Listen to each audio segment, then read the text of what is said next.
On pense que le pot de vin est simplement présent dans certains pays, hein, mais que ce n'est pas présent en gros dans les pays d'Europe ou en Occident. Non, le pot de vin, il est présent. Il a plusieurs formes, le pot de vin. On a le fait de payer pour... Le pot de vin, à la base, c'est quoi? Je paye pour me procurer quelque chose qu'à la base, je n'ai pas le droit de me... Je ne suis pas en droit de me procurer cette chose-là. D'accord?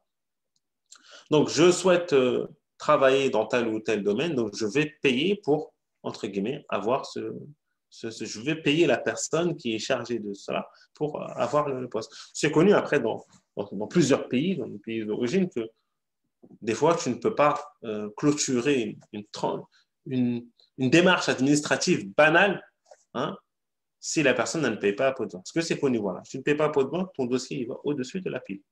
Tu payes le pot de vin, ton dossier il est fait rapidement, malheureusement. Le Nabi sallallahu alayhi wa sallam la'ana al-rashi ou al-murtashi. Le Nabi sallallahu a maudit celui qui donne le pot de vin et celui qui reçoit le pot de vin. On comprend de cela que le pot de vin est un grand péché. Il fait partie del kaba'ir. Il fait partie des grands péchés. Donc, le pot de vin, on n'a pas le droit de le verser et de le recevoir. On a des choses qui sont présentes actuellement qui concernent l'entrepreneur, qui est que souvent des gens sont amenés à payer, d'accord? Ils disent, voilà, ils se mettent d'accord, on peut avoir un employé qui travaille dans telle ou telle société qui, lui, est chargé de la clientèle ou bien chargé de trouver des contrats, de trouver des entrepreneurs comme vous peut-être pour réaliser telle ou telle tâche. Il se présente à toi et te dit, voilà, j'ai un contrat avec ma société, on a la possibilité de, voilà, on cherche, hein, on a fait des devis, on a lancé le marché, et si tu me donnes tant, je fais en sorte que tu remportes le contrat, c'est toi qui l'emporte. D'accord? Est-ce que ça, c'est une forme de richoix? On dit oui, c'est une forme de richoix. C'est une forme de pot de vin. On n'a pas le droit de faire ça. Cet employé-là, qui lui en soit travaille dans une société, reçoit un salaire, se doit de, entre guillemets, de travailler. Ce n'est pas lui qui décide, ce n'est pas lui le patron. Donc il ne possède pas, il n'a pas, entre guillemets, cette salahiyya, il n'est pas agréé, hein, entre guillemets, pour prendre en soi cette forme de décision. Donc le fait que tu te présentes toi à lui et que tu payes, ce que tu payes au final, d'accord? Même si c'est après, tu vas payer. Que tu payes de l'argent pour gagner le contrat, ceci est une forme de pot de vin et c'est interdit. On n'a pas le droit historiquement parlant, de faire cela, car c'est une forme de richoix. Non. Hein.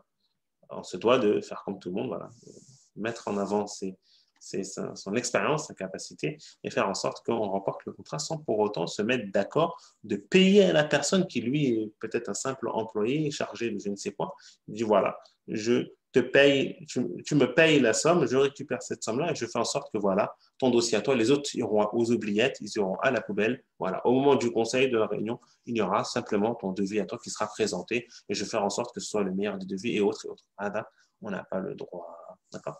Et Richoua, le pot de vin, est une des formes qui, malheureusement, est présent énormément et qui, entre guillemets, sème la corruption, hein, tout simplement, entre les musulmans, si cela se passe entre les musulmans, ou bien même au cours, hein, dans la société. Hein.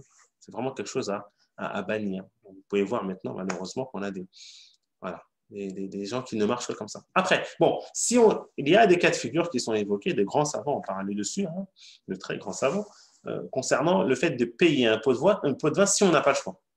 D'accord? Ou bien de payer un pot de vin pour récupérer son bien et qu'on n'a pas d'autre moyen. D'accord? Une personne a pris un bien, nous a eu, et on n'a pas d'autre moyen pour récupérer ce bien qu'en payant un pot de vin. On n'a pas d'autre moyen d'avoir ce papier administratif, hein, qu'en payant un pot de vin. Certes, oui, les savants, ils permettent cela. Ils permettent, dans ce cas, si on ne trouve pas d'autre moyen, de payer. Et ils disent que cela t'est permis pour toi, mais ça devient haram à la personne de prendre, bien sûr. Elle n'a pas le droit en soi de prendre. Au cas où, si on n'a pas de choix.